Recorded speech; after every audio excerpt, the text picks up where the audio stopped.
Di hari ulang tahun ibu mertuaku, putriku yang berumur 9 tahun datang membawa kado spesial yang sudah dia siapkan dengan semangat. Tapi sampainya di sana, ibu mertuaku dengan kejam melarang anakku masuk dan mengusirnya. "Pergi dasar anak tak berguna. Bawa kado sampahmu itu pulang." Anakku menangis sambil membawa kado itu pulang. Saat aku mengetahuinya, aku hanya diam menenangkan anakku, lalu kujalankan sebuah rencana.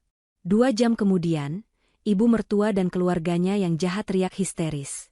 Karena sebelum ceritanya dimulai, silahkan tulis di kolom komentar dari daerah mana saja teman-teman yang menonton cerita ini. Jangan lupa like dan subscribe agar channel ini bisa semakin berkembang dan bisa mempersembahkan cerita yang lebih menarik lagi. Suara detak jam dinding di ruang kantor yang luas itu terdengar begitu nyaring, bersahutan dengan bunyi ketikan jari di atas papan tik komputer. Fania menghela napas panjang sambil memijat pelipisnya yang terasa berdenyut. Tumpukan dokumen setinggi jengkal tangan orang dewasa masih menanti untuk diperiksa. Sebagai pimpinan tertinggi di perusahaan properti yang sedang berkembang pesat, tanggung jawab yang dipikul Fania bukanlah hal yang ringan. Malam itu ia harus lembur lagi.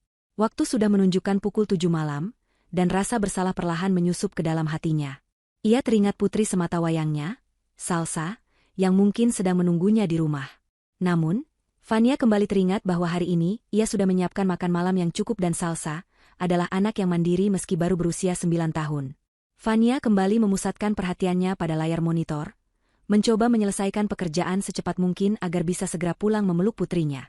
Di sisi lain kota, di sebuah rumah sederhana namun asri yang ditinggali Fania dan putrinya, Salsa sedang sibuk di dalam kamarnya. Bocah perempuan itu duduk di lantai beralaskan karpet bulu, dikelilingi oleh potongan kertas warna-warni, lem, dan gunting.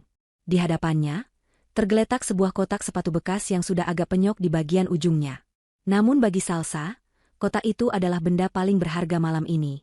Dengan telaten, tangan mungilnya menempelkan kertas kado bermotif bunga matahari ke permukaan kotak sepatu tersebut. Ia bekerja dengan sangat hati-hati, menjulurkan lidahnya sedikit karena terlalu fokus, memastikan tidak ada bagian yang menggelembung atau robek. Salsa ingin kotak itu terlihat sempurna. Malam ini adalah malam yang istimewa karena neneknya, Ibu Darmi, sedang berulang tahun. Salsa tahu neneknya sering bersikap dingin padanya, tetapi Salsa selalu ingat pesan mendiang ayahnya, Irfan, agar selalu menghormati dan menyayangi nenek bagaimanapun keadaannya. Salsa tersenyum membayangkan wajah neneknya yang mungkin akan berubah menjadi lembut saat menerima kado spesial yang sudah ia persiapkan selama 1 bulan penuh ini. Isinya bukanlah barang mewah yang dibeli di toko, melainkan sesuatu yang ia buat dengan keringat dan kreativitasnya sendiri. Salsa mengikatkan pita merah muda yang ia temukan di laci meja rias ibunya ke atas kotak itu. Simpulnya tidak terlalu rapi, sedikit miring ke kiri, tetapi Salsa merasa bangga dengan hasilnya. Ia mengangkat kotak itu tinggi-tinggi, memandangnya dengan mata berbinar penuh harap. Jarak rumah Fania ke rumah Ibu Darmi tidaklah jauh, hanya terpisah beberapa blok di dalam kompleks perumahan yang sama. Salsa memutuskan untuk pergi sendiri. Ia tahu ibunya sedang sibuk bekerja keras demi masa depan mereka, dan ia tidak ingin merepotkan ibunya hanya untuk mengantar kado. Salsa mengambil jaket tipisnya, memakai sepatu kets kesayangannya, dan melangkah keluar rumah dengan semangat yang meluap-luap. Udara malam itu terasa agak lembab, tanda-tanda hujan akan segera turun, namun hal itu tidak menyurutkan langkah kaki kecil Salsa. Ia berjalan menyusuri trotoar yang diterangi lampu jalan yang remang-remang, memeluk kotak sepatu itu erat-erat di dadanya seolah-olah itu adalah harta karun yang harus dilindungi dari angin malam. Sesampainya di depan gerbang rumah Ibu Darmi, Salsa terpana. Rumah besar berlantai 2 itu tampak berkilauan malam ini. Lampu-lampu hias bergantungan di pepohonan taman depan. Deretan mobil-mobil mengkilap terparkir rapi memenuhi halaman hingga meluber ke bahu jalan. Suara musik klasik mengalun lembut dari dalam, bercampur dengan suara tawa renyah dan denting gelas. Salsa sempat merasa ragu. Ia menunduk melihat pakaiannya sendiri, hanya kaos bergambar kartun dan celana panjang berbahan katun biasa. Sangat kontras dengan gaun-gaun indah dan setelan jas yang ia lihat dikenakan oleh para tamu yang baru saja turun dari mobil di depannya.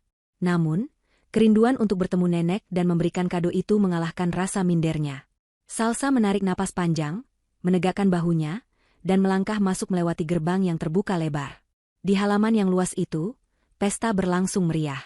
Meja-meja bundar tertata apik dengan taplak putih bersih, di atasnya tersaji berbagai macam hidangan lezat yang menggugah selera. Para pelayan berseragam rapi hilir mudik, membawa nampan berisi gelas-gelas kristal, berisi minuman sirup aneka warna yang segar. Salsa mencoba mencari sosok neneknya di antara kerumunan orang dewasa yang sedang asyik berbincang.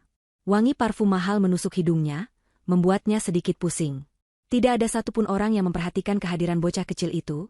Mereka terlalu sibuk dengan dunia mereka sendiri, membicarakan bisnis, liburan ke luar negeri, dan koleksi perhiasan terbaru. Salsa berjalan perlahan, berusaha agar tidak menabrak siapapun, matanya menyapu ke segala arah dengan cermat. Akhirnya, Salsa melihat neneknya. Ibu Darmi duduk di sebuah kursi besar menyerupai singgasana di bagian tengah taman, dikelilingi oleh teman-teman seusianya. Ibu Darmi tampak sangat anggun dengan balutan kebaya modern penuh payet, berkilauan dan sanggul tinggi yang rapi. Di lehernya melingkar kalung emas dengan liontin besar, begitu pula di pergelangan tangannya yang penuh dengan gelang keroncong. Di sebelahnya berdiri Nita, Tante Salsa, yang juga tampil tak kalah glamor dengan gaun malam panjang. Mereka sedang tertawa terbahak-bahak menanggapi lelucon salah satu tamu. Salsa merasakan jantungnya berdebar kencang. Ia meremas ujung kotak kadonya, mengumpulkan segenap keberanian, lalu berjalan mendekat. Langkah kaki Salsa terhenti tepat di depan meja tempat Ibu Darmi duduk. Kehadirannya yang tiba-tiba membuat tawa di meja itu perlahan surut. Satu persatu mata para tamu tertuju pada bocah kecil yang berdiri kaku, sambil memeluk kotak sepatu bekas. Ibu Darmi menoleh, senyum di wajahnya seketika lenyap berganti dengan tatapan tajam yang menusuk. Wajahnya yang semula cerah kini mengerut penuh ketidaksukaan. Nita yang berdiri di sampingnya mendengus pelan, menatap Salsa dari ujung rambut sampai ujung kaki dengan tatapan meremehkan yang sangat kentara. Suasana di sekitar mereka mendadak hening, bahkan musik yang mengalun seolah terasa mengecil volumenya karena ketegangan yang tiba-tiba muncul. Salsa mencoba tersenyum, meski bibirnya gemetar gugup. Ia mengulurkan kotak sepatu itu dengan kedua tangannya ke arah Ibu Darmi. Dengan suara lirih namun tulus, Salsa mengucapkan selamat ulang tahun untuk neneknya. Ia berharap neneknya akan menerima kado itu, membukanya, lalu memeluknya seperti nenek-nenek lain memeluk cucu mereka. Namun, harapan Salsa hancur berkeping-keping dalam hitungan detik. Ibu Darmi tidak mengulurkan tangan untuk menerima kado itu. Sebaliknya, wanita tua itu justru menepis tangan Salsa dengan kasar. Kotak sepatu itu terlempar dari pegangan Salsa, jatuh membentur lantai paving block dengan suara gedebuk yang menyedihkan. Pita merah muda yang diikat Salsa dengan susah payah terlepas, dan tutup kotaknya sedikit terbuka. Ibu Darmi berdiri dari kursinya, wajahnya merah pada menahan amarah dan rasa malu. Ia menunjuk wajah Salsa dengan jari telunjuknya yang dipenuhi cincin emas. Suaranya melengking tinggi, memecah keheningan pesta, membuat semua mata tamu kini tertuju pada drama tersebut. Ibu Darmi berteriak mengusir Salsa. Ia memaki Salsa dengan sebutan anak haram yang tidak berguna. Kata-kata kasar itu meluncur deras tanpa saringan, menyebut kado yang dibawa Salsa sebagai sampah yang hanya akan mengotori pestanya yang mewah. Nita ikut menimpali dengan nada sinis, mengatakan bahwa seharusnya Salsa sadar diri dan tidak datang ke tempat terhormat seperti ini dengan penampilan gembel. Hinaan demi hinaan terus dilontarkan tanpa mempedulikan perasaan bocah 9 tahun yang berdiri mematung di hadapan mereka. Air mata mulai menggenang di pelupuk mata Salsa. Dadanya terasa sesak. Sakit sekali rasanya mendengar nenek kandungnya sendiri berbicara sekejam itu. Ia tidak mengerti apa salahnya. Ia hanya ingin memberikan hadiah.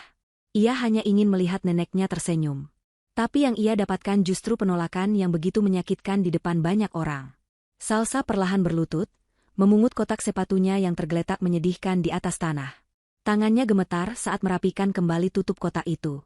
Ia tidak berani menatap wajah neneknya lagi. Dengan air mata yang mulai menetes membasahi pipi, Salsa memeluk erat kado itu kembali. Tanpa mengucapkan sepatah kata pun, ia membalikkan badan dan berlari keluar dari halaman rumah mewah itu. Tepat saat Salsa melewati gerbang, langit yang sedari tadi mendung akhirnya menumpahkan isinya. Hujan turun dengan deras, seolah ikut menangis bersama Salsa. Bocah itu terus berlari menembus hujan, tidak mempedulikan tubuhnya yang basah kuyup. Ia mendekap kotak kadonya di balik jaket, berusaha melindunginya agar tidak rusak terkena air. Di belakangnya, pesta kembali berlanjut. Suara tawa Ibu Darmi dan Nita terdengar samar-samar, tertutup oleh suara derasnya hujan. Mereka kembali bersenang-senang seolah tidak baru saja menghancurkan hati seorang anak kecil yang tidak berdosa. Salsa berlari pulang dengan perasaan hancur, membawa luka yang jauh lebih dalam daripada sekadar lecet di lutut. Luka karena penolakan dari darah dagingnya sendiri. Salsa sampai di rumah dengan napas tersengal-sengal. Tubuhnya menggigil kedinginan, bukan hanya karena air hujan yang membasahi seluruh pakaiannya, tetapi juga karena rasa dingin yang menusuk sampai ke tulang akibat perlakuan neneknya tadi. Rumah masih gelap gulita saat ia membuka pintu, menandakan ibunya belum pulang. Salsa tidak menyalakan lampu.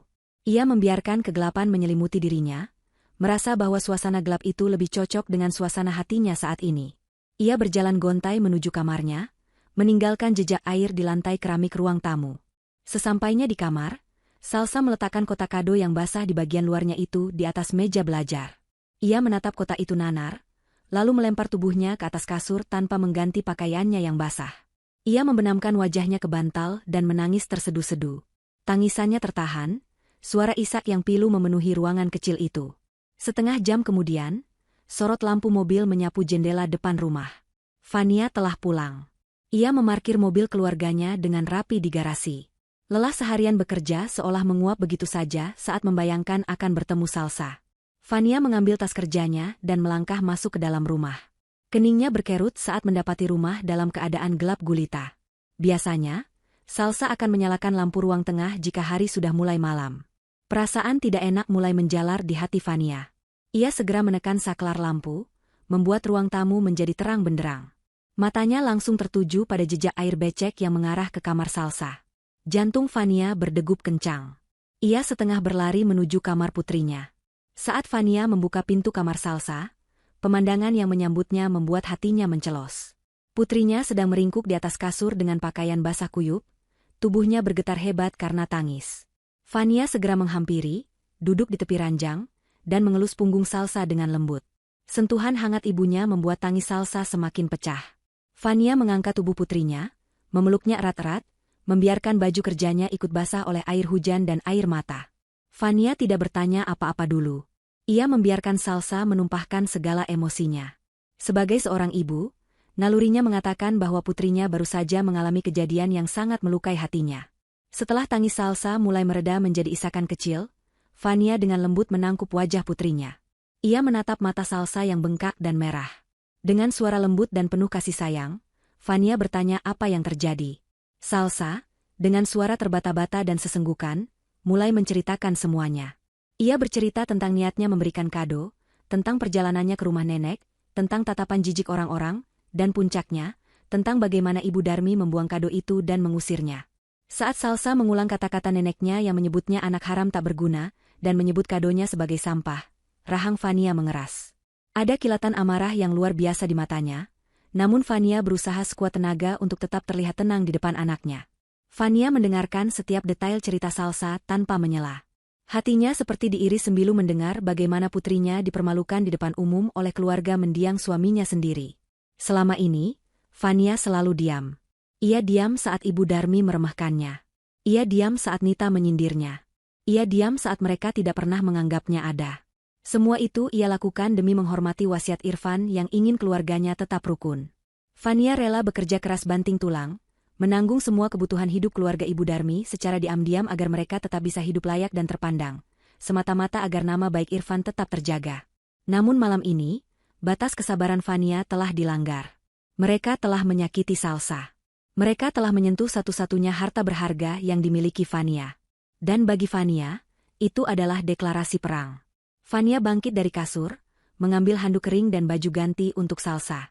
Dengan telaten ia membantu putrinya berganti pakaian, mengeringkan rambutnya, dan menyelimutinya dengan selimut tebal yang hangat. Fania mencium kening Salsa lama sekali, menyalurkan kekuatan dan rasa aman. Ia berbisik pelan, meminta Salsa untuk tidur dan melupakan kejadian malam ini. Ia berjanji bahwa besok pagi, semuanya akan baik-baik saja dan tidak akan ada lagi yang berani menyakiti Salsa. Setelah memastikan Salsa mulai tenang dan memejamkan mata karena kelelahan menangis, Fania keluar dari kamar dan menutup pintunya perlahan. Begitu pintu tertutup, ekspresi wajah Fania berubah drastis. Kelembutan seorang ibu seketika lenyap, digantikan oleh aura dingin seorang pemimpin perusahaan yang tegas dan tak kenal ampun. Fania berjalan menuju ruang kerjanya di sudut rumah. Ia duduk di kursi kerjanya, membuka laci, dan mengeluarkan sebuah ponsel khusus yang jarang ia gunakan. Ponsel itu hanya berisi kontak orang-orang penting yang mengurus aset-aset rahasianya. Fania menekan sebuah nomor dan menempelkan ponsel itu ke telinganya. Nada sambung terdengar 2 kali, sebelum akhirnya diangkat oleh suara bariton yang tegas di ujung sana. Itu adalah Pak Rizwan, pengacara sekaligus orang kepercayaan yang mengurus segala legalitas harta kekayaan Fania. Tanpa basa-basi, Fania langsung memberikan instruksi. Suaranya datar, tanpa emosi, namun penuh penekanan yang mengerikan. Ia memberitahu Pak Rizwan bahwa malam ini juga, ia ingin semua fasilitas yang dinikmati oleh keluarga Ibu Darmi dicabut. Fania merinci satu persatu. Rumah mewah yang mereka tinggali, mobil yang dipakai Agus dan Nita, kartu kredit tambahan yang dipegang Ibu Darmi, hingga biaya pesta ulang tahun yang sedang berlangsung detik ini. Semuanya adalah milik Fania. Semuanya dibayar dari kantong Fania. Selama bertahun-tahun Fania membiarkan mereka mengira bahwa itu semua adalah warisan leluhur, atau hasil bisnis Agus yang sebenarnya fiktif. Fania membiarkan mereka hidup dalam ilusi kemewahan karena belas kasihan. Tapi belas kasihan itu sudah habis malam ini. Pak Rizwan di ujung telepon sempat terdiam sejenak. Terkejut dengan perintah mendadak itu karena ia tahu betapa sabarnya Fania selama ini. Namun, sebagai profesional, ia segera menyanggupi. Fania menegaskan bahwa ia tidak ingin menunggu sampai besok pagi. Ia ingin eksekusi dilakukan sekarang juga, saat pesta itu masih berlangsung. Ia ingin Ibu Darmi dan keluarganya merasakan bagaimana rasanya dipermalukan di depan umum, sama seperti yang mereka lakukan pada Salsa. Fania ingin mereka sadar siapa sebenarnya yang selama ini memberi mereka makan. Fania melihat jam dinding, jarum menunjukkan pukul 8 malam. Ia memberi waktu 2 jam bagi Pak Rizwan untuk mengurus segalanya, memutus aliran listrik, membatalkan catering, dan mendatangkan tim keamanan untuk pengosongan rumah. Setelah menutup telepon, Fania bersandar di kursinya. Matanya menatap langit-langit ruangan. Tidak ada penyesalan sedikit pun di hatinya. Yang ada hanyalah rasa lelah yang bercampur dengan kepuasan dingin. Ia membayangkan wajah Ibu Darmi dan Nita saat lampu pesta mereka padam nanti. Fania tahu ini akan menjadi malam yang panjang dan penuh drama, tapi ia sudah siap. Ia bukan lagi menantu yang hanya bisa menunduk diam. Ia adalah Fania, seorang wanita mandiri yang memiliki kuasa penuh atas nasib orang-orang yang telah menghina anaknya. Fania bangkit, berjalan menuju dapur untuk menyeduh teh hangat. Ia butuh ketenangan sebelum badai yang sesungguhnya dimulai. Di luar, hujan masih turun dengan deras, seolah sedang mencuci bersih semua kesabaran Fania yang tersisa, menyisakan hanya tekad baja untuk memberi pelajaran yang tak akan pernah dilupakan oleh keluarga suaminya. Kembali ke halaman rumah mewah yang kini bersinar terang benderang di tengah malam yang gelap, pesta ulang tahun Ibu Darmi kembali berjalan, seolah tidak pernah terjadi gangguan sedikitpun. Setelah kepergian Salsa yang diusir dengan kasar, suasana pesta justru terasa semakin meriah bagi tuan rumah. Musik orkestra yang diputar melalui pengeras suara berkualitas tinggi kembali mengalun, mengisi setiap sudut taman yang didekorasi dengan bunga-bunga impor segar. Aroma masakan daging panggang dan kue-kue manis menguar di udara, bercampur dengan wangi parfum mahal para tamu undangan yang sebagian besar adalah kaum sosialita dan kolega bisnis palsu Agus. Ibu Darmi kembali duduk di kursi kebesarannya, wajahnya berseri-seri penuh kepuasan, seolah insiden pengusiran cucu kandungnya tadi hanyalah sebuah hiburan kecil untuk menunjukkan kekuasaannya. Ia memegang gelas kristal berisi minuman sirup delima merah yang berkilauan, menyesapnya sedikit demi sedikit dengan gaya yang dibuat-buat agar terlihat ningrat. Nita, menantu kesayangan Ibu Darmi yang sebenarnya bermuka dua, tidak henti-hentinya mengipasi ego ibu mertuanya. Ia berdiri di samping kursi Ibu Darmi, sesekali membungkuk untuk membisikkan gunjingan tentang tamu lain atau menertawakan pakaian Salsa yang basah kuyup tadi. Di hadapan sekelompok ibu-ibu arisan yang mengerumuni mereka, Nita dengan lantang menceritakan betapa malunya ia memiliki kerabat miskin seperti Fania dan Salsa. Dengan nada bicara yang dilebih-lebihkan, Nita mengarang cerita bahwa Fania adalah wanita malas yang hanya ingin menumpang hidup pada kekayaan keluarga suaminya. Ia memutarbalikan fakta dengan sangat lancar, menyebutkan bahwa semua kemewahan yang mereka nikmati saat ini adalah hasil jerih payah mendiang suami Ibu Darmi dan kesuksesan bisnis suaminya, Agus, yang sebenarnya hanyalah pengangguran terselubung. Para tamu yang tidak tahu kebenarannya hanya manggut-manggut, berdecak kagum memuji ketangguhan keluarga itu dalam mempertahankan status sosial mereka. Ibu Darmi semakin besar kepala mendengar pujian-pujian kosong itu. Ia mulai membual tentang asal-usul kekayaannya. Dengan suara yang cukup keras agar didengar oleh meja sebelah, ia bercerita tentang tanah warisan leluhur yang berhektar-hektar dan investasi emas batangan yang ia simpan di brankas. Ia menunjuk ke arah pilar-pilar rumah yang kokoh, mengklaim bahwa ia baru saja merenovasi rumah itu dengan marmer yang didatangkan langsung dari Italia. Padahal, kenyataannya, tagihan renovasi bulan lalu dibayar lunas oleh staf keuangan Fania tanpa sepengetahuan Ibu Darmi. Kebohongan demi kebohongan terus meluncur dari mulut wanita tua itu, membangun sebuah istana ilusi yang rapuh. Ia merasa di atas angin, merasa menjadi ratu di kerajaannya sendiri, tanpa menyadari bahwa fondasi kerajaannya sedang digerogoti oleh kesombongannya sendiri. Di tengah riuh rendah percakapan yang penuh kepalsuan itu, seorang pria parubaya dengan kacamata tebal dan setelan batik formal berjalan mendekat. Pria itu adalah seorang notaris senior yang cukup disegani di kota itu, kenalan lama keluarga mendiang Irfan. Ia memegang piring kecil berisi kue tart, wajahnya tampak bingung dan sedikit ragu. Ia menyapa Ibu Darmi dengan sopan, mengucapkan selamat ulang tahun. Ibu Darmi menyambutnya dengan senyum lebar, merasa bangga kedatangan tamu terhormat. Namun, percakapan basa-basi itu berubah menjadi canggung ketika sang notaris, dengan polos dan tanpa bermaksud jahat, mengajukan sebuah pertanyaan yang fatal. Ia bertanya tentang kabar Salsa, dan dengan nada heran ia mengkonfirmasi perihal sertifikat rumah mewah yang sedang dipakai pesta ini. Sang notaris berkata bahwa ia ingat betul tahun lalu ia mengurus proses balik nama sertifikat rumah ini menjadi atas nama Salsa Anindita, sesuai instruksi penyandang dana, yaitu Ibu Fania. Wajah Ibu Darmi seketika berubah pucat pasi, seolah darah di wajahnya tersedot habis. Senyum di bibirnya membeku. Gelas kristal di tangannya bergetar hebat hingga isinya sedikit tumpah. Suasana di sekitar mereka mendadak hening, karena beberapa tamu di dekat situ ikut mendengar perkataan sang notaris. Nita yang berdiri di sampingnya langsung menyambar dengan nada tinggi, berusaha menutupi kepanikan. Ia membentak notaris tua itu dengan tidak sopan, menuduhnya sudah pikun dan salah mengingat data. Nita bersikeras dengan suara melengking bahwa rumah ini adalah milik Ibu Darmi sepenuhnya, warisan sah yang tidak ada hubungannya dengan bocah ingusan bernama Salsa. Ia berusaha menggiring opini tamu-tamu lain bahwa notaris itu sedang mabuk atau berhalusinasi, meski di pesta itu sama sekali tidak ada minuman keras. Sang notaris tampak tersinggung dengan tuduhan kasar Nita. Ia adalah orang yang profesional dan memiliki ingatan tajam. Ia hendak membuka mulut untuk membela diri dan menjelaskan fakta hukum yang sebenarnya, namun Ibu Darmi buru-buru memotong pembicaraan dengan tawa yang dipaksakan dan sumbang. Ia mengajak para tamu untuk melupakan omongan orang tua yang kacau itu dan kembali menikmati hidangan. Keringat dingin mulai mengalir di pelipis Ibu Darmi. Jantungnya berdegup kencang karena takut rahasia yang selama ini ia tutupi terbongkar. Ia dan anak-anaknya selalu mengklaim rumah itu milik mereka, padahal dalam hati kecilnya mereka tahu, mereka hanya menumpang. Namun, ketakutan itu segera ia tepis. Ia yakin Fania, menantunya yang pendiam dan bodoh itu, tidak akan berani berbuat macam-macam. Fania terlalu lemah, pikirnya. Namun, keyakinan Ibu Darmi runtuh seketika tepat 10 menit kemudian. Saat Agus sedang berdiri di panggung kecil memegang mikrofon untuk memberikan pidato penghormatan kepada ibunya, tiba-tiba saja seluruh lampu di area pesta padam total. Gelap gulita menyelimuti halaman yang luas itu. Musik orkestra berhenti mendadak, digantikan oleh suara jeritan kaget para tamu wanita.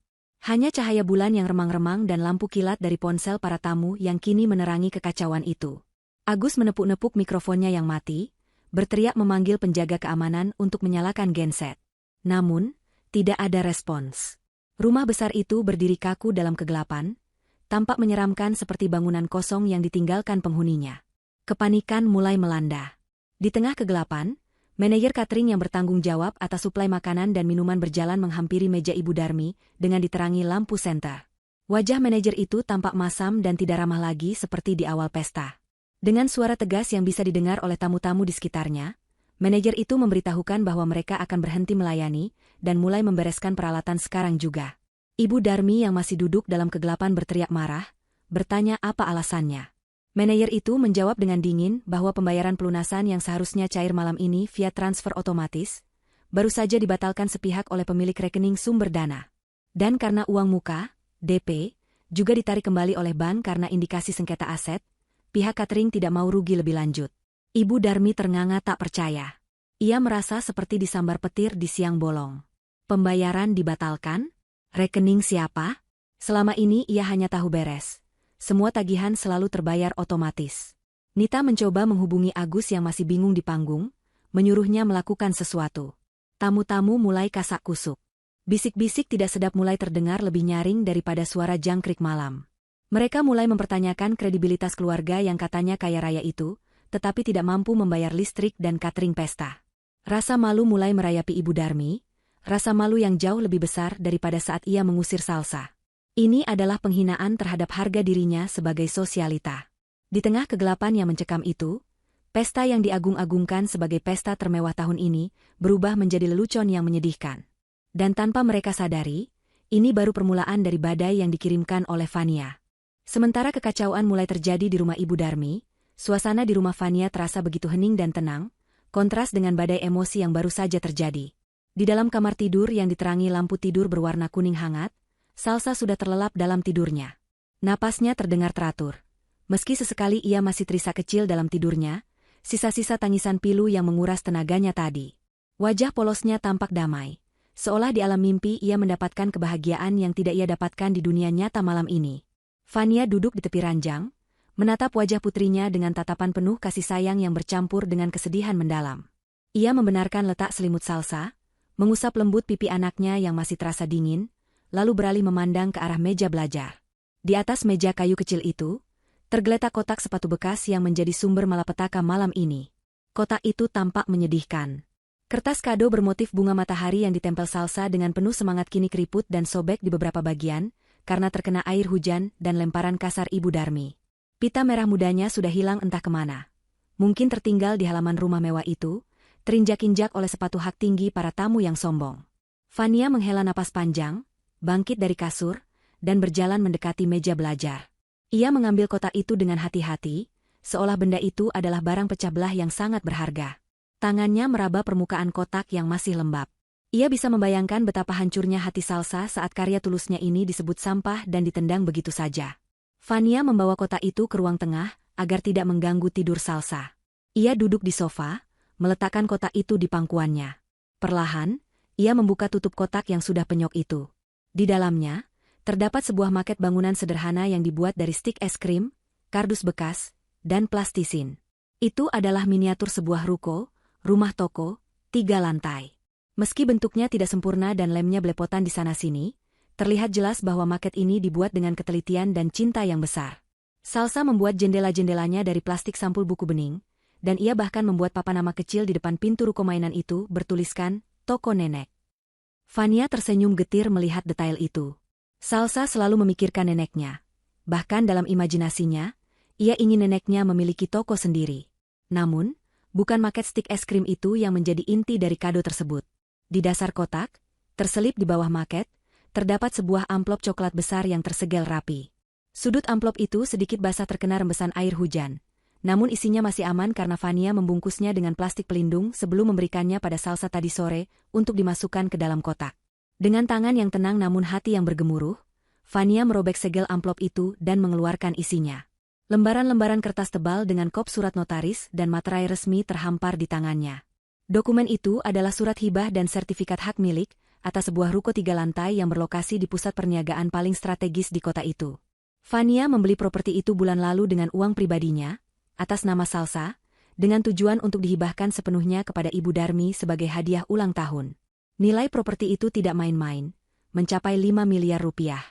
Fania merencanakan ini semua agar Ibu Darmi memiliki aset produktif sendiri di hari tuanya, agar Ibu Darmi tidak perlu lagi bergantung pada uang bulanan yang dikira berasal dari Agus, dan agar Ibu Darmi bisa menyewakan ruko itu untuk pendapatan pasif yang sangat besar. Ini adalah bukti bakti Fania sebagai menantu, meskipun ia selalu dihina. Ia ingin membalas kejahatan dengan kebaikan, berharap hati mertuanya luluh dengan hadiah yang menjamin masa depan itu. Fania menatap angka-angka nominal yang tertera di dokumen itu, lalu menatap maket stik es krim buatan anaknya. 2 benda yang sangat kontras nilainya di mata manusia, tapi memiliki nilai yang sama di mata Fania, ketulusan. Salsa memberikan tenaganya, Fania memberikan hartanya. Namun, kedua-duanya ditolak mentah-mentah. Kedua-duanya disebut sampah. Kedua-duanya diusir dan dipermalukan. Ibu Darmi tidak hanya membuang kotak kardus bekas, dia telah membuang keberuntungannya sendiri. Dia telah menendang rezeki nomplok yang bisa menjamin hidup mewahnya sampai mati. Fania merasakan dadanya sesak oleh ironi ini. Kesombongan mertuanya telah menutup mata hatinya dari melihat berlian yang tersembunyi dalam lumpur. Fania meletakkan dokumen bernilai miliaran itu di atas meja kaca ruang tamu. Ia kemudian merogoh saku celananya dan mengeluarkan sebuah korek api gas. Wajah Fania tidak menunjukkan keraguan sedikitpun. Tatapannya dingin, sedingin es. Tidak ada lagi rasa kasihan. Tidak ada lagi keinginan untuk berbakti kepada orang yang telah menginjak-injak harga diri anaknya. Fania menyalakan korek api itu, lidah api kecil berwarna biru kemerahan menari-nari di ujung pemantik, memantul di bola mata Fania. Mereka bilang ini sampah. Gumam Fania pelan pada kesunyian malam, suaranya terdengar parau. Kalau begitu, biarlah sampah ini kembali menjadi abu. Mereka membuang sampah, berarti mereka membuang rezeki mereka sendiri. Tangan Fania bergerak mendekatkan nyala api ke ujung dokumen sertifikat hibah itu. Kertas tebal itu mulai menghitam, lalu api menyambar dengan cepat, melahap huruf demi huruf, angka demi angka. Fania membiarkan api itu membesar, membakar surat pelepasan hak yang seharusnya membuat Ibu Darmi kaya raya. Ia menjatuhkan kertas yang terbakar itu ke dalam asbak besar dari keramik. Ia duduk diam, memperhatikan bagaimana api melahap habis masa depan cerah mertuanya. Asap tipis mengepul, membawa bau kertas hangus yang menyengat memenuhi ruang tamu. Dalam hitungan menit, dokumen bernilai 5 miliar rupiah itu telah berubah menjadi tumpukan abu hitam yang tak berharga. Fania mematikan sisa api dengan ujung asbak, lalu menghela napas panjang. Beban di pundaknya terasa sedikit terangkat. Jembatan kebaikan itu sudah ia bakar. Kini, yang tersisa hanyalah jalan menuju keadilan. Fania bangkit berdiri, siap untuk menyambut kabar dari Pak Rizwan tentang eksekusi tahap selanjutnya. Kegelapan yang menyelimuti pesta mewah di halaman rumah Ibu Darmi, menciptakan suasana yang mencekam dan penuh ketidakpastian. Hanya cahaya bulan yang temaram dan kilatan lampu kilat dari ponsel para tamu yang menjadi sumber penerangan, menciptakan bayangan-bayangan panjang yang menari di dinding rumah besar itu. Hawa panas mulai terasa menyengat, karena pendingin udara portabel yang dipasang di tenda-tenda tamu ikut mati total bersamaan dengan aliran listrik utama. Suara musik yang sebelumnya megah kini berganti dengan suara dengungan nyamuk dan bisik-bisik panik para undangan yang mulai merasa tidak nyaman. Beberapa tamu sosialita mulai mengeluh kepanasan, mengibaskan kipas tangan mereka dengan kasar, sementara yang lain mulai beranjak menuju pintu keluar, enggan berlama-lama di pesta yang dianggap gagal total ini. Ibu Darmi duduk terpaku di kursinya, matanya nanar menatap kegelapan, otaknya berusaha keras mencerna apa yang sebenarnya terjadi. Ia merasa dipermalukan di puncak kejayaannya. Di tengah kekacauan itu, suara deru mesin mobil terdengar mendekat dari arah gerbang. Bukan satu, melainkan 3 buah mobil sedan hitam mengkilap masuk ke area pelataran parkir dengan sorot lampu yang tajam menyilaukan mata. Pintu mobil terbuka serempak, dan keluarlah rombongan orang berpakaian formal yang terlihat sangat kontras dengan suasana pesta yang berantakan. Di barisan paling depan, berjalan seorang pria parubaya dengan postur tegap dan wajah yang sangat tenang namun mengintimidasi. Itu adalah Pak Rizwan, pengacara kepercayaan Fania, didampingi oleh 4 orang staf berbadan tegap yang membawa map-map tebal dan tablet elektronik. Mereka berjalan membelah kerumunan tamu yang minggir dengan sendirinya, karena segan melihat aura otoritas yang dipancarkan rombongan tersebut. Pak Rizwan tidak tersenyum, tatapannya lurus tertuju pada sosok Ibu Darmi yang masih duduk lemas dikelilingi anak dan menantunya. Nita, yang sedari tadi sibuk memaki-maki pelayan catering, langsung menyadari kehadiran mereka. Dengan langkah angkuh, ia menghampiri Pak Rizwan sambil berkacak pinggang, berusaha menutupi rasa takutnya dengan gertakan kasar. Nita berteriak lantang, bertanya siapa mereka dan apa hak mereka masuk ke properti pribadi tanpa undangan. Ia menuduh Pak Rizwan sebagai preman bayaran yang sengaja dikirim untuk mengacaukan acara mertuanya. Agus yang baru turun dari panggung ikut bergabung di samping istrinya, mencoba memasang wajah garang meski kakinya gemetar. Ia mengancam akan memanggil polisi jika rombongan asing itu tidak segera pergi. Namun, ancaman itu sama sekali tidak membuat Pak Rizwan gentar. Ia bahkan tidak berkedip. Dengan gerakan tenang, Pak Rizwan memberi isyarat kepada stafnya untuk menyalakan lampu senter besar dan menyorotkannya ke arah sebuah dokumen yang ia pegang. Pak Rizwan berbicara dengan suara bariton yang jelas dan tegas, memotong segala teriakan histeris Nita. Ia memperkenalkan diri sebagai kuasa hukum resmi dari Ibu Fania. Mendengar nama Fania disebut, wajah Ibu Darmi menegang. Pak Rizwan menjelaskan bahwa kedatangannya malam ini adalah untuk melaksanakan perintah kliennya terkait status kepemilikan aset. Ia membuka map di tangannya dan menunjukkan salinan sertifikat rumah tersebut kepada Agus dan Nita. Di bawah sorotan lampu senter, tertera jelas nama pemilik sah properti itu bukanlah Ibu Darmi, bukan Agus, dan bukan pula mendiang Irfan, melainkan sebuah perusahaan holding yang 100% sahamnya dimiliki oleh Fania.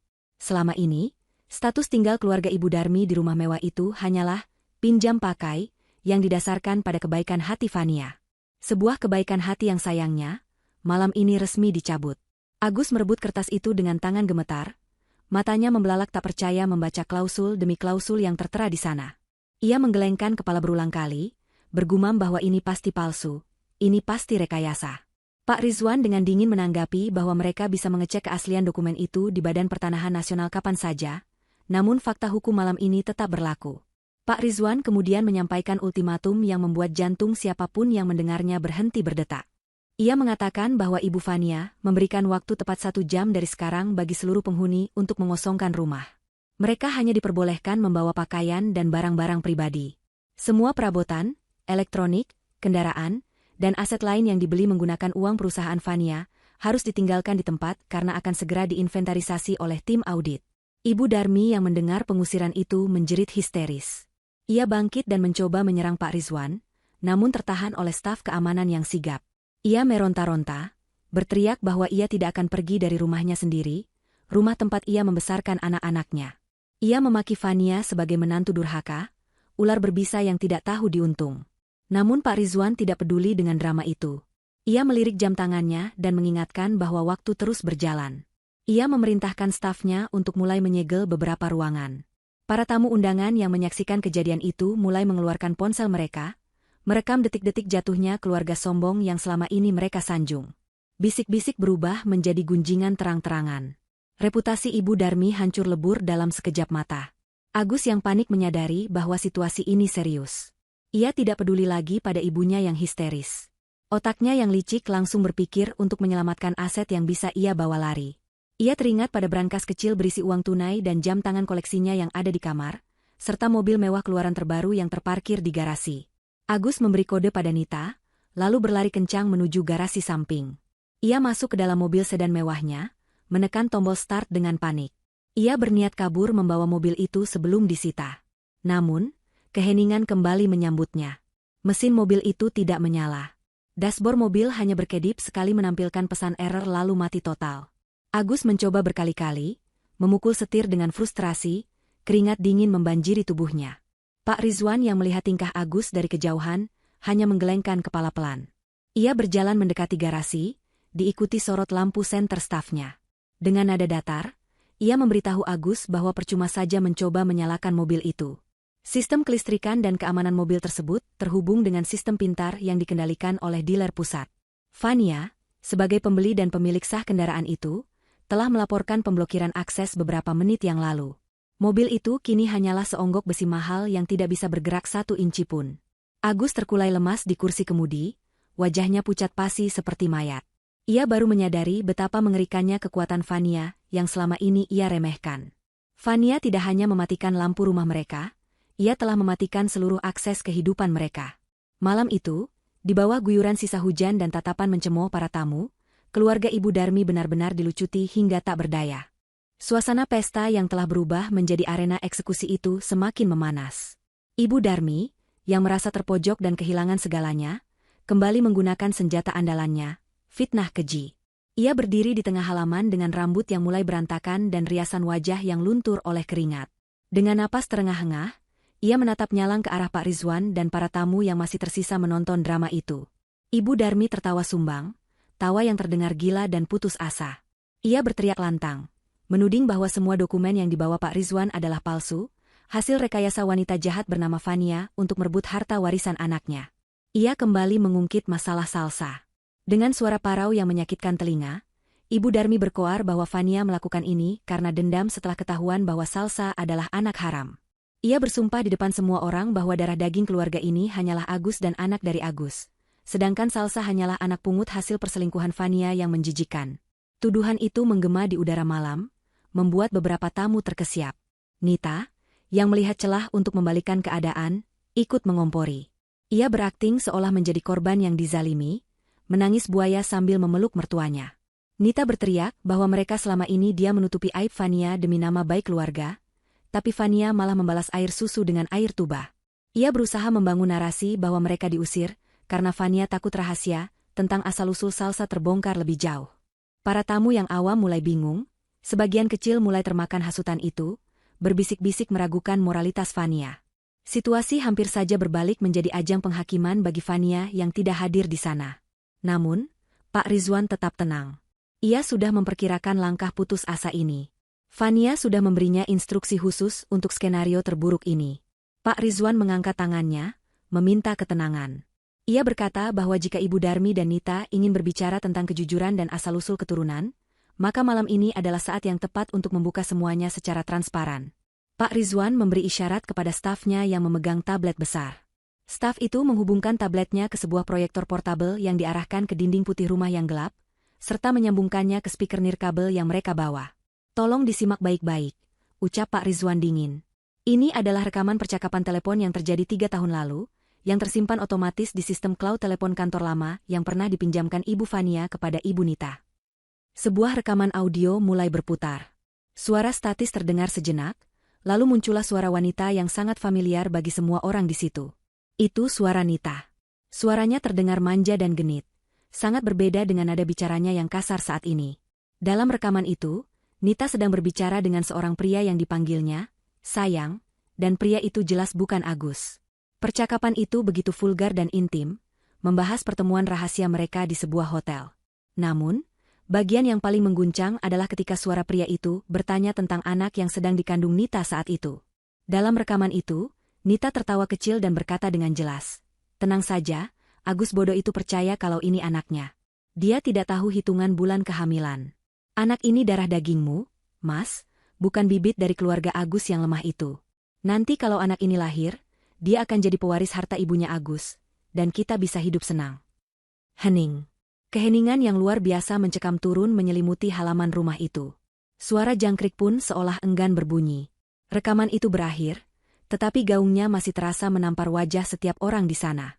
Wajah Nita yang tadinya merah padam karena marah, kini berubah menjadi seputih kertas. Bibirnya bergetar hebat, matanya melotot ketakutan menatap tablet yang dipegang staf Pak Rizwan. Ia mencoba membuka mulut untuk menyangkal, tapi tidak ada suara yang keluar. Bukti itu terlalu nyata, terlalu telanjang, dan terlalu menghancurkan. Rahasia busuk yang ia simpan rapat bertahun-tahun terbongkar di depan suami, mertua, dan seluruh kolega sosialitanya. Agus, yang masih berdiri di dekat garasi, berjalan perlahan mendekati kerumunan dengan langkah gontai seperti zombie. Wajahnya kosong, tatapannya hampa. Ia menatap Nita, istrinya yang selama ini ia puja dan ia turuti segala kemauannya. Ia menatap perut Nita, lalu teringat pada anak laki-laki mereka yang selama ini sangat ia banggakan sebagai penerus marga. Kata-kata, Agus bodoh itu, terngiang-ngiang di kepalanya seperti kaset rusak. Rasa sakit karena pengkhianatan itu jauh lebih perih daripada rasa sakit kehilangan rumah dan mobil. Harga dirinya sebagai laki-laki diinjak-injak sampai ke dasar bumi. Jadi, suara Agus terdengar serak dan patah-patah, memecah keheningan. Jadi selama ini, aku membesarkan anak orang lain, aku bekerja, aku meminta uang pada Kak Fania, aku menipu diriku sendiri untuk membesarkan anak harammu. Ibu Darmi yang berdiri di samping Nita, langsung mendorong menantunya itu, hingga jatuh terduduk ke tanah. Ibu Darmi menjerit, kali ini jeritan murni karena rasa jijik dan horor. Ia baru sadar bahwa selama ini ia memaki Salsa, cucu kandungnya yang sah, sebagai anak haram. Padahal, cucu emas, yang ia bangga-banggakan dan ia manjakan di rumah ini adalah anak haram yang sesungguhnya. Karma itu datang begitu cepat dan begitu telak, menampar wajah tuanya dengan kenyataan yang paling pahit. Ia telah membuang permata demi memelihara bangkai. Para tamu tidak lagi berbisik-bisik. Mereka kini terang-terangan merekam wajah Nita yang menangis histeris di tanah dan wajah Ibu Darmi yang tampak seperti orang gila. Kilatan lampu kamera ponsel berkedip-kedip seperti lampu diskotik yang ironis. Pak Rizwan mematikan tabletnya dan menatap keluarga yang hancur itu dengan tatapan datar. Ia tidak perlu melakukan apa-apa lagi. Fania benar. Kebenaran memiliki caranya sendiri untuk menghancurkan kebohongan. Malam itu, label anak haram yang selalu dilemparkan ke wajah Salsa, berbalik arah dan menempel permanen di dahi keluarga Nita, menjadi aib yang tidak akan pernah bisa dihapus seumur hidup. Suasana di halaman rumah mewah yang kini temaram itu, benar-benar telah berubah menjadi neraka dunia bagi keluarga Ibu Darmi. Pesta yang digadang-gadang akan menjadi perayaan termegah tahun ini, kini berakhir menjadi panggung drama tragis yang disaksikan oleh puluhan pasang mata. Setelah rekaman suara perselingkuhan Nita diputar dan aib tentang status cucu palsu itu terbongkar, kekacauan tidak lagi bisa dibendung. Para tamu undangan yang tadinya masih bertahan karena penasaran, kini mulai merasa jijik dan tidak nyaman berada di tengah pusaran konflik keluarga yang begitu memalukan. Satu persatu dari mereka mulai beranjak pergi, namun tidak dengan diam-diam. Mereka pergi sambil mencibir, menggelengkan kepala, dan berbisik keras tentang betapa rendahnya moral keluarga yang selama ini mereka anggap terhormat. Suara hak sepatu yang beradu dengan paving blok terdengar riuh, seirama dengan gumaman cemoohan yang menyayat hati Ibu Darmi. Beberapa tamu bahkan dengan sengaja meludahi tanah sebelum melewati gerbang, sebagai tanda penghinaan tertinggi atas penipuan sosial yang selama ini dilakukan oleh tuan rumah. Agus masih berdiri terpaku menatap istrinya, Nita, yang terduduk lemas di tanah basah. Tatapan Agus kosong, seolah jiwanya telah dicabut paksa dari raganya. Kenyataan bahwa anak laki-laki yang selama ini ia banggakan, ia manjakan, dan ia jadikan alasan untuk memeras harta kakaknya, ternyata bukanlah darah dagingnya sendiri, adalah pukulan yang jauh lebih mematikan daripada kehilangan harta benda. Harga dirinya sebagai seorang laki-laki hancur lebur tak bersisa. Ia teringat betapa ia sering merendahkan Salsa, keponakannya sendiri, demi meninggikan anak Nita. Ia teringat betapa ia sering membentak Fania, karena dianggap pelit memberikan uang untuk kebutuhan sekolah anaknya, yang ternyata adalah anak hasil hubungan gelap istrinya dengan pria lain. Rasa sesak memenuhi dada Agus, hingga ia merasa sulit bernapas. Ia ingin marah, ia ingin memukul, tetapi tenaganya seolah terkuras habis oleh rasa malu yang teramat sangat. Tanpa sadar, air mata menetes dari sudut mata Agus. Bukan air mata kesedihan, melainkan air mata penyesalan dan kehancuran seorang pria yang baru menyadari kebodohannya. Sementara drama rumah tangga Agus dan Nita menjadi tontonan gratis, tim eksekutor yang dibawa oleh Pak Rizwan tidak berhenti bekerja barang sedetik pun. Mereka bekerja dengan efisiensi yang menakutkan, seolah robot yang tidak memiliki perasaan. Di bawah komando Pak Rizwan yang berdiri tegak dengan wajah datar, para staf mulai mengangkut barang-barang berharga dari dalam rumah. Pintu utama rumah yang megah itu dibuka lebar-lebar. Cahaya senter para petugas menyapu ruang tamu yang dipenuhi perabot mewah. Sofa kulit impor seharga puluhan juta rupiah yang menjadi tempat favorit Ibu Darmi untuk memamerkan tas-tas mahalnya, kini diangkat oleh 2 orang petugas bertubuh kekar. Televisi layar datar berukuran raksasa yang menempel di dinding ruang keluarga dicopot paksa dari braketnya. Lukisan-lukisan artistik yang menghiasi dinding koridor diturunkan satu persatu. Semua barang itu adalah aset perusahaan Fania, dibeli dengan uang perusahaan Fania, dan tercatat dalam inventaris perusahaan Fania. Ibu Darmi yang melihat istananya dipreteli di depan mata kepalanya sendiri menjerit histeris. Ia berlari tertatih-tatih mengejar petugas yang membawa vas bunga kristal kesayangannya. Ia menarik lengan petugas itu, memohon, mencakar, dan berteriak agar barang-barangnya tidak dibawa pergi. Namun, tenaga wanita tua itu tidak ada apa-apanya dibandingkan kekuatan para petugas profesional tersebut. Pak Rizwan memberi isyarat mata, dan seorang petugas keamanan wanita segera menahan tubuh Ibu Darmi agar tidak mengganggu proses pengosongan. Ibu Darmi meronta-ronta seperti orang gila. Rambut sanggulnya yang tadi rapi kini terurai berantakan, menutupi sebagian wajahnya yang basah oleh air mata dan keringat. Kebaya mahalnya kotor terkena lumpur saat ia sempat terjatuh tadi. Ia berteriak memanggil nama almarhum Irfan, anak sulungnya, meratapi nasibnya seolah ia adalah korban ketidakadilan, padahal ia sedang menuai badai yang ia tabur sendiri. Namun, penderitaan Ibu Darmi belum mencapai puncaknya. Saat ia sedang sibuk menangisi sofa dan televisinya yang diangkut ke dalam truk box yang baru saja tiba, matanya menangkap sesuatu yang membuatnya semakin panik. Ia melihat salah satu staf Pak Rizwan sedang memeriksa kotak perhiasan yang tersimpan di kamar utamanya. Kamar yang pintunya sudah dibuka paksa karena kunci cadangan ada pada Fania. Ibu Darmi teringat pada koleksi perhiasan emas dan berlian yang ia kenakan saat ini, dan yang tersimpan di kamarnya. Itu adalah satu-satunya harta yang ia pikir masih bisa ia selamatkan untuk menyambung hidup, atau setidaknya menjaga gengsinya. Dengan gerakan refleks yang didorong oleh keserakahan, Ibu Darmi mencoba melepaskan diri dari pegangan petugas keamanan dan berlari menuju kamarnya. Namun, Pak Rizwan dengan sigap menghalangi jalannya. Tubuh tegap pengacara itu berdiri kokoh laksana tembok beton yang tak bisa ditembus. Pak Rizwan menatap Ibu Darmi dengan sorot mata yang dingin namun sopan, sebuah kombinasi yang justru terasa sangat mengintimidasi. Ia berbicara dengan nada tenang yang menusuk. Ia menjelaskan bahwa seluruh perhiasan yang ada di dalam rumah ini, termasuk yang sedang menempel di tubuh Ibu Darmi, dibeli menggunakan kartu kredit tambahan, supplementary card, yang diterbitkan atas nama rekening utama Fania. Pak Rizwan mengeluarkan sebuah lembaran tagihan kartu kredit yang sangat panjang dari dalam tas kerjanya. Di sana tertera rincian transaksi pembelian kalung, gelang, cincin, dan anting yang nilainya mencapai ratusan juta rupiah. Semua tagihan itu selama ini dibayar otomatis oleh sistem keuangan Fania. Tetapi sore tadi, Fania telah memblokir kartu tersebut dan melaporkan tagihan-tagihan yang belum lunas sebagai sengketa aset jika barangnya tidak dikembalikan. Wajah Ibu Darmi memucat. Ia secara insting menutupi kalung emas bertahta berlian di lehernya dengan kedua tangannya, seolah ingin melindunginya dari rampasan. Ia menggelengkan kepala kuat-kuat, bersikeras bahwa ini adalah hadiah. Ini adalah hak miliknya. Namun Pak Rizwan tidak mentolerir bantahan. Dengan suara yang sedikit lebih keras agar didengar oleh para tetangga yang masih menonton dari balik pagar, Pak Rizwan memberikan pilihan pahit. Ibu Darmi bisa menyerahkan perhiasan itu sekarang secara sukarela dan menandatangani berita acara serah terima. Atau Pak Rizwan akan memanggil polisi yang sudah bersiaga di depan kompleks untuk masuk dan memproses ini sebagai kasus penggelapan aset perusahaan dengan ancaman hukuman penjara. Mendengar kata penjara dan polisi, nyali Ibu Darmi langsung ciut. Ia tahu Fania tidak main-main. Ia tahu menantunya itu memiliki bukti yang lengkap. Detik-detik berikutnya adalah momen yang paling memalukan dalam hidup Ibu Darmi. Di bawah sorotan lampu senter dan tatapan puluhan pasang mata yang menghakimi, ia dipaksa melucuti kebanggaannya sendiri. Dengan tangan gemetar hebat, Ibu Darmi membuka kait kalung di lehernya. Kalung itu terasa berat saat ditarik lepas, seolah membawa serta separuh jiwanya. Ia meletakkannya ke dalam nampan bludru yang disodorkan oleh asisten Pak Rizwan. Kemudian ia melepas anting-antingnya, membuat telinganya terasa kosong dan dingin. Satu persatu gelang keroncong emas yang selama ini berbunyi gemerincing sombong setiap kali ia melambaikan tangan, kini ia lepaskan dengan air mata bercucuran. Terakhir, ia harus melepas cincin-cincin besar yang menghiasi jari jemarinya. Cincin-cincin itu agak sudah dilepas karena jarinya membengkak oleh tangis dan usia, sehingga ia harus menariknya dengan paksa, menimbulkan rasa sakit fisik yang tak seberapa dibandingkan sakit hatinya.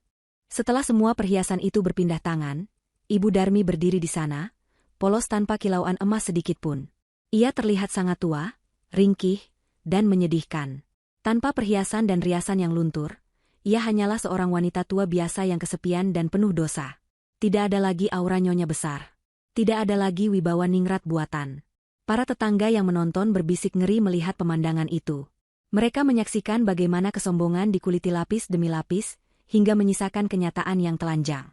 Pak Rizwan menutup kotak perhiasan itu, memberikan tanda terima selembar kertas tipis kepada Ibu Darmi, lalu memerintahkan timnya untuk menyelesaikan pengangkutan barang dalam 10 menit terakhir. Rumah itu kini nyaris kosong melompong. Dinding-dindingnya yang tadi tertutup lukisan kini tampak botak dan berdebu. Ruang tamu yang tadi hangat kini dingin dan bergema. Agus yang melihat ibunya diperlakukan demikian tidak bisa berbuat apa-apa. Ia sendiri sibuk menyelamatkan pakaian-pakaiannya ke dalam koper plastik murah yang diberikan oleh staf Pak Rizwan sebagai kebaikan hati terakhir. Nita masih menangis di pojok taman, tidak ada yang mempedulikannya. Teman-teman sosialitanya sudah lama kabur, takut terbawa masalah atau dimintai tolong. Hujan gerimis kembali turun, seolah alam ingin membilas sisa-sisa kemunafikan yang melekat di halaman rumah itu. Air hujan bercampur dengan air mata Ibu Darmi yang jatuh ke tanah, menciptakan genangan lumpur yang kotor. Pesta ulang tahun itu benar-benar telah berakhir, bukan dengan tiupan lilin dan tepuk tangan, melainkan dengan penyitaan dan kehancuran total. Keluarga Ibu Darmi tidak hanya kehilangan rumah dan harta, mereka telah kehilangan wajah mereka di hadapan dunia. Dan yang paling menyakitkan, mereka tahu bahwa ini semua adalah akibat ulah mereka sendiri yang telah membangunkan macan tidur dalam diri Fania. 2 jam telah berlalu sejak kedatangan Pak Rizwan yang mengguncang dunia Ibu Darmi. Jarum jam kini menunjuk angka 10 malam lewat. Kompleks perumahan elit itu telah kembali sunyi, lampu-lampu jalan berpendar suram memantulkan bayangan di aspal yang basah. Di depan gerbang besi rumah mewah yang kini terkunci rapat dan digembok dengan rantai besar, berdiri 3 sosok manusia yang tampak seperti pengemis yang baru saja diusir dari lapak mereka. Ibu Darmi, Agus, dan Nita berdiri menggigil di trotoar. Mereka tidak memiliki payung. Pakaian pesta mereka yang basah kuyup kini terasa lengket dan berat, menempel di kulit yang kedinginan. Angin malam menusuk hingga ke tulang sumsum, membuat gigi mereka bergemeretuk menahan beku. Di samping mereka hanya ada beberapa tas koper plastik dan kardus berisi pakaian, seadanya yang sempat mereka selamatkan sebelum didorong keluar pagar oleh petugas keamanan.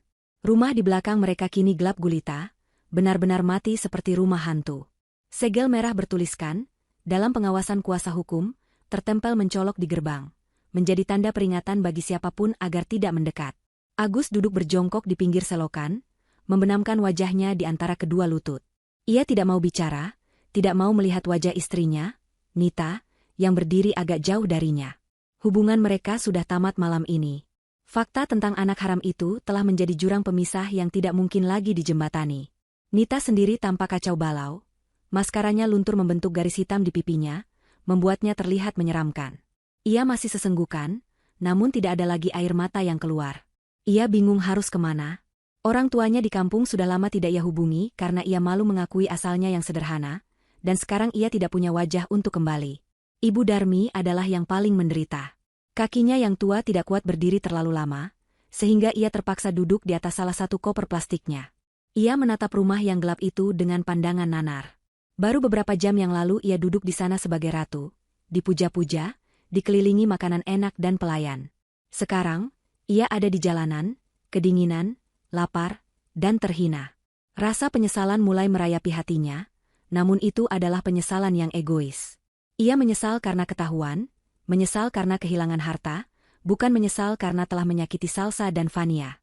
Namun, hawa dingin yang semakin menggigit memaksanya untuk menelan sisa harga dirinya yang sudah hancur lebur. Ia sadar, satu-satunya orang yang bisa menyelamatkannya dari situasi ini hanyalah Vania. Menantu yang tadi sore ia sebut pembawa sial, kini menjadi satu-satunya harapan hidupnya. Dengan tangan yang gemetar hebat karena kedinginan dan ketakutan, Ibu Darmi merogoh tas tangannya. Satu-satunya barang mewah yang diizinkan ia bawa meski isinya kosong melompong. Ia mengeluarkan ponselnya yang baterainya tinggal sedikit. Layar ponsel itu menyala redup, menampilkan satu nama di daftar kontak yang selama ini ia hindari atau ia hubungi hanya untuk memaki. Vania.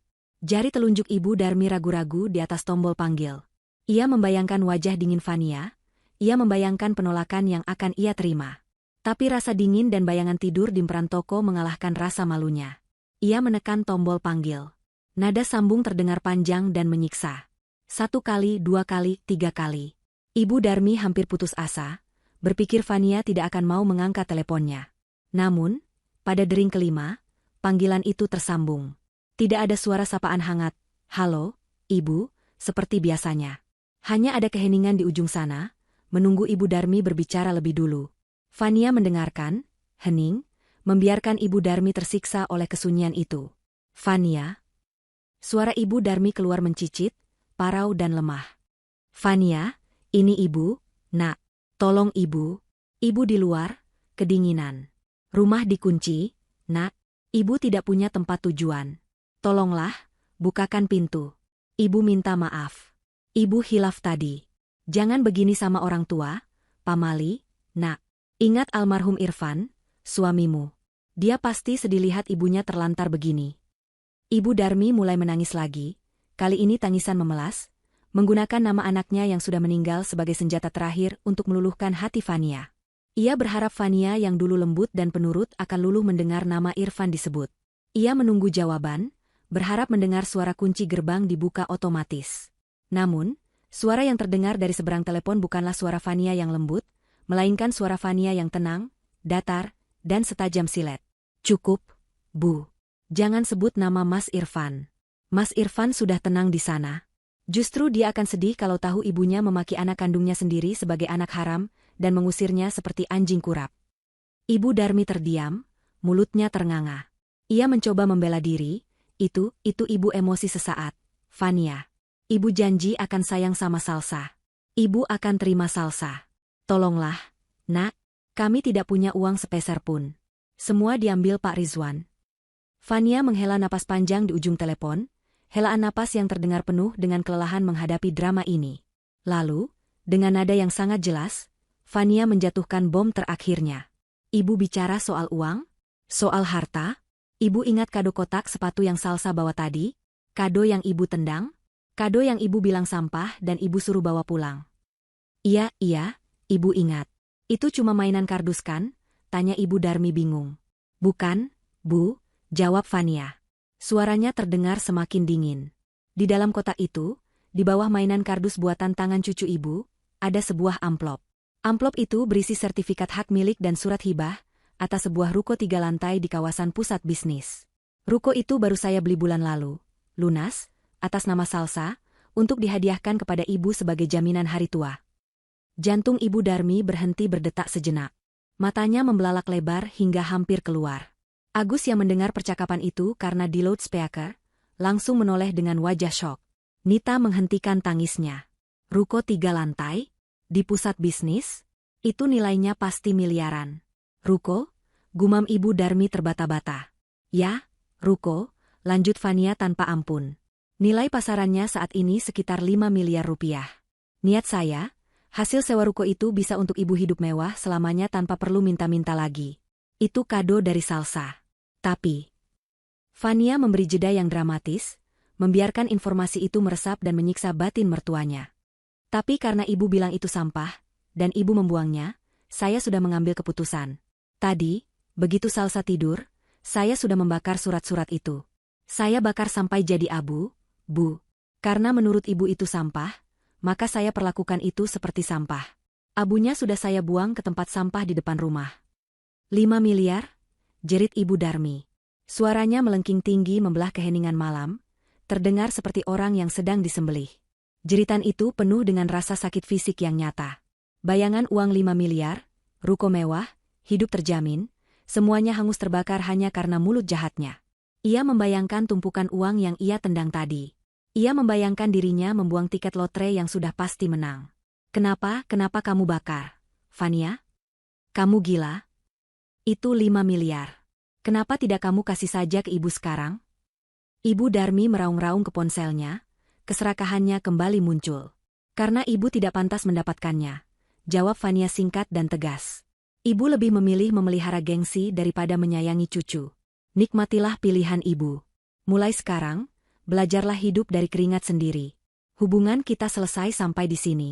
Jangan hubungi saya lagi. Sambungan telepon diputus sepihak oleh Fania. Suara, tututut. Yang monoton terdengar seperti palu hakim yang mengetuk vonis hukuman mati. Ponsel di tangan Ibu Darmi terjatuh ke aspal, layarnya retak, sama seperti hatinya. 5 miliar, 5 miliar. Ibu Darmi meracau pelan, matanya menatap kosong ke arah kegelapan. Lututnya yang tadi gemetar kini benar-benar kehilangan tenaga. Tubuhnya limbung. Agus mencoba menangkapnya, tapi terlambat. Ibu Darmi jatuh pingsan di atas trotoar yang basah dan dingin. Ia pingsan bukan karena lapar atau dingin, tapi karena shock berat mengetahui bahwa ia baru saja membuang kekayaan yang bisa menjamin hidupnya 7 turunan, hanya demi sebuah kesombongan semu di pesta ulang tahun yang gagal. Agus mengguncang-guncang tubuh ibunya dengan panik, sementara Nita hanya menatap nanar ke arah jalanan sepi, menyadari bahwa karma telah datang menagih bayaran dengan bunga yang sangat tinggi.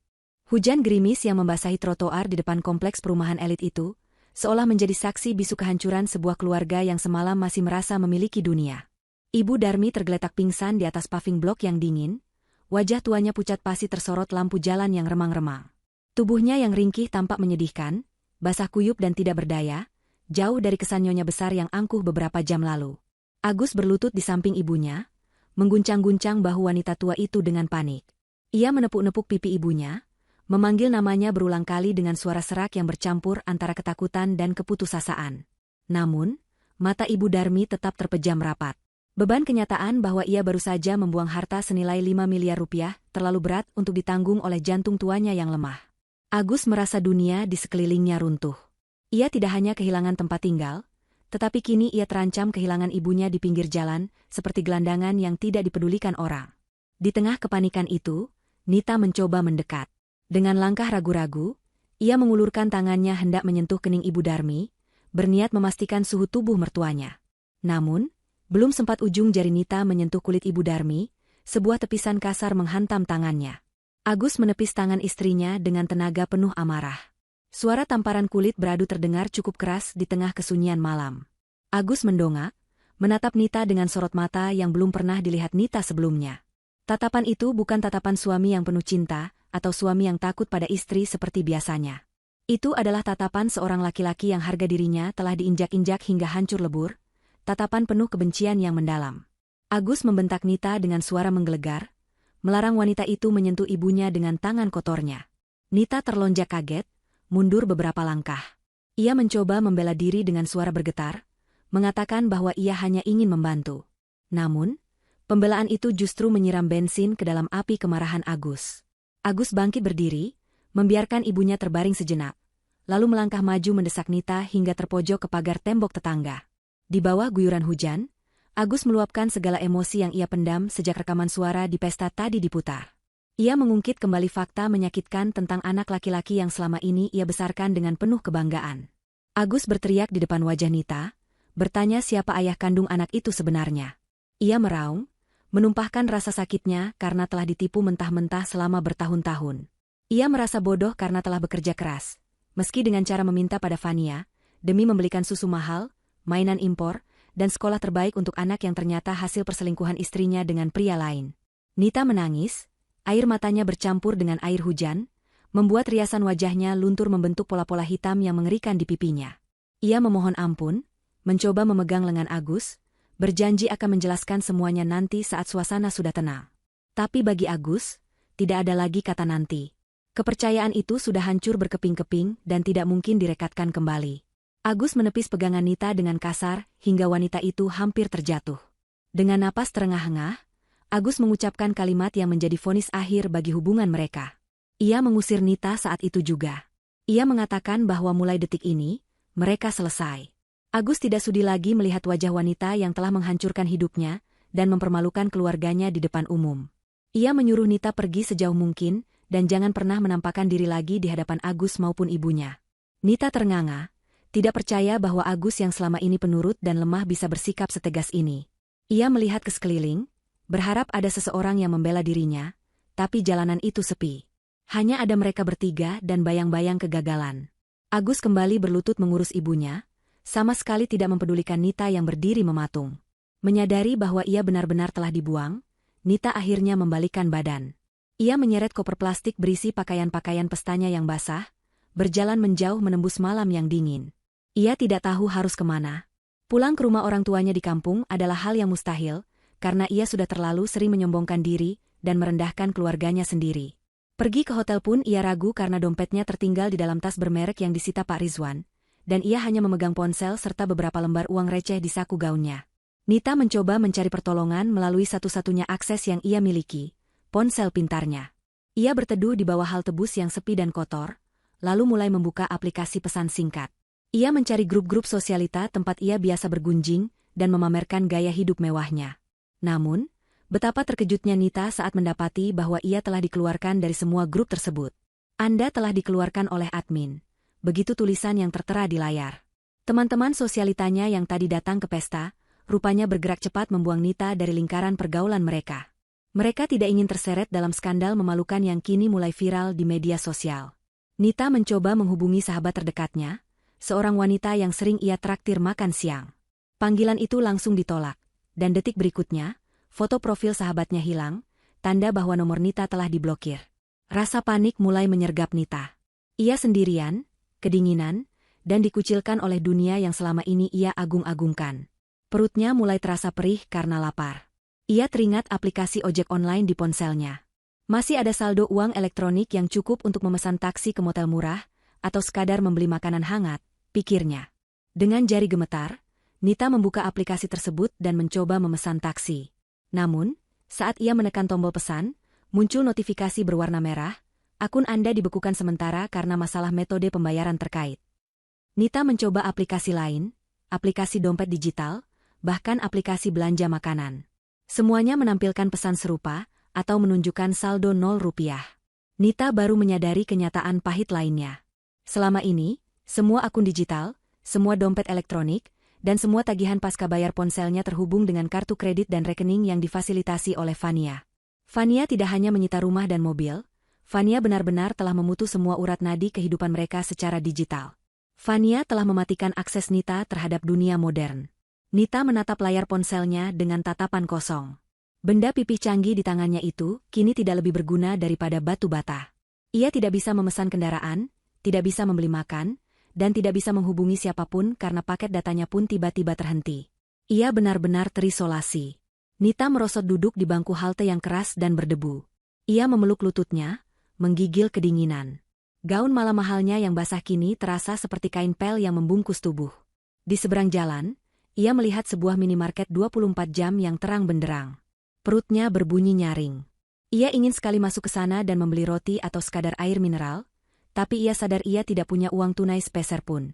Uang receh di sakunya bahkan tidak cukup untuk membayar parkir, apalagi membeli makanan. Nita menangis lagi, kali ini tangisan penyesalan yang terlambat. Ia menyesal telah menghina Fania. Ia menyesal telah berselingkuh. Ia menyesal telah menjadi manusia yang sombong. Tapi penyesalan itu tidak bisa memberinya kehangatan atau rasa kenyang. Saat Nita sedang meratapi nasibnya, sebuah mobil SUV keluarga berwarna hitam melintas perlahan di depan halte. Mobil itu berjalan pelan karena menghindari genangan air. Kaca jendela mobil itu jernih, dan lampu jalan menyorot ke bagian dalam kabin. Nita mendongak dan matanya bertemu pandang dengan seseorang di dalam mobil itu. Itu adalah Salsa. Bocah kecil itu duduk di kursi penumpang depan, sudah berganti pakaian kering dan hangat, wajahnya tampak bersih dan damai. Di kursi kemudi, terlihat Fania yang menyetir dengan tenang, wajahnya diterangi cahaya dashboard yang lembut. Di dalam mobil yang hangat dan wangi aromaterapi itu, Salsa melihat sosok wanita yang meringkuk di halte bus. Ia menyipitkan mata, mengenali sosok itu meski penampilannya kacau balau. Dengan nada polos khas anak-anak yang belum mengerti peliknya dendam orang dewasa, Salsa bertanya pada ibunya. Ia bertanya mengapa Tante Nita duduk sendirian di sana sambil menangis, dan mengapa bajunya basah kuyup. Salsa bahkan sempat meminta ibunya untuk berhenti dan memberi tumpangan karena kasihan. Pertanyaan polos itu menggantung di udara, sebuah ujian terakhir bagi hati nurani Fania. Fania melirik sekilas ke arah halte, menatap Nita yang tampak menyedihkan. Ada sebersit rasa iba sebagai sesama manusia, namun rasa iba itu segera tertutup oleh ingatan tentang bagaimana Nita menghina Salsa dan menyebutnya anak haram beberapa jam yang lalu. Fania tahu, menolong Nita sekarang sama saja dengan memberi makan ular yang sedang tidur. Suatu saat ular itu akan menggigit lagi. Fania mengelus kepala Salsa dengan lembut, lalu menjawab dengan suara tenang dan bijaksana. Ia mengatakan pada putrinya bahwa Tante Nita sedang menjalani hukuman dari Tuhan karena perbuatannya sendiri. Fania menjelaskan bahwa setiap perbuatan jahat ada harganya, dan malam ini Tante Nita sedang membayar harga itu. Fania mengajarkan Salsa bahwa kadang-kadang, cara terbaik untuk menyadarkan orang jahat adalah dengan membiarkan mereka merasakan akibat dari ulah mereka sendiri, tanpa campur tangan kita. Fania tidak menginjak rem. Ia justru menekan pedal gas perlahan. Mobil itu melaju mulus meninggalkan halte bus, meninggalkan Nita yang menatap nanar pada lampu belakang mobil yang semakin menjauh. Nita melihat kehangatan yang menjauh darinya, kesempatan terakhirnya untuk minta tolong telah pergi. Ia kembali sendirian dalam gelap dan dingin, ditemani suara perut yang keroncongan dan bayang-bayang masa depan yang suram. Di kejauhan, suara sirine mobil patroli polisi terdengar mendekat, mungkin dipanggil oleh warga yang melihat keributan tadi atau mungkin patroli biasa. Namun bagi Nita, suara itu terdengar seperti lonceng kematian bagi kehidupan lamanya yang nyaman. Malam itu menjadi malam terpanjang dalam hidup Nita. Malam di mana ia belajar bahwa roda kehidupan berputar sangat cepat bagi mereka yang lupa diri. Sinar matahari pagi menerobos masuk melalui celah ventilasi sempit di sebuah kamar kontrakan petak berukuran 3x4 meter. Debu-debu halus terlihat menari-nari dalam sorotan cahaya itu, jatuh di atas kasur busa tipis yang diletakkan langsung di lantai ubin yang dingin. Ibu Darmi mengerjap-ngerjapkan matanya, terbangun dari tidur yang tidak nyenyak. Kepalanya terasa berat dan pening, badannya pegal linu seolah habis dipukuli. Selama beberapa detik pertama, ia merasa bingung dengan atap kamar yang rendah dan ket dinding yang mengelupas di sana-sini. Ia mengira ia masih berada di kamar tidurnya yang mewah dengan kasur empuk kualitas hotel bintang 5. Namun, bau lembab dan suara berisik tetangga kontrakan yang sedang mencuci piring membuyarkan ilusinya. Ingatan tentang kejadian semalam menghantam benaknya seperti ombak besar, membuatnya seketika terduduk lemas. Ia menoleh ke samping. Agus sedang tertidur dalam posisi meringkuk di pojok kasur, masih mengenakan kemeja pestanya yang kusut dan kotor. Di sudut ruangan, menumpuk kardus dan koper plastik berisi sisa harta mereka. Tidak ada pelayan yang mengetuk pintu membawakan teh hangat. Tidak ada aroma sarapan mewah. Yang ada hanya keheningan yang menyedihkan di ruangan sempit itu. Pak Rizwan, atas perintah Fania, memang berbaik hati membayarkan sewa kontrakan ini untuk 1 bulan ke depan dan memberikan sedikit uang saku sekadar untuk makan nasi bungkus, agar mereka tidak mati kelaparan di jalan. Tapi setelah bulan ini habis, mereka harus berjuang sendiri. Itu adalah bentuk sedekah terakhir Fania, sebuah perpisahan yang elegan namun tegas. Agus terbangun karena suara ibunya yang mulai terisak pelan. Ia bangun dengan wajah kusam dan mata bengkak. Tanpa bicara, Agus keluar sebentar dan kembali membawa 2 bungkus nasi uduk murah yang ia beli di warung depan gang. Ia menyodorkan 1 bungkus kepada ibunya.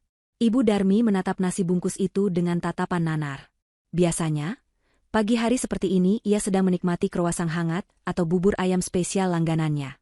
Kini, ia harus memakan nasi uduk dingin dengan lauk seadanya.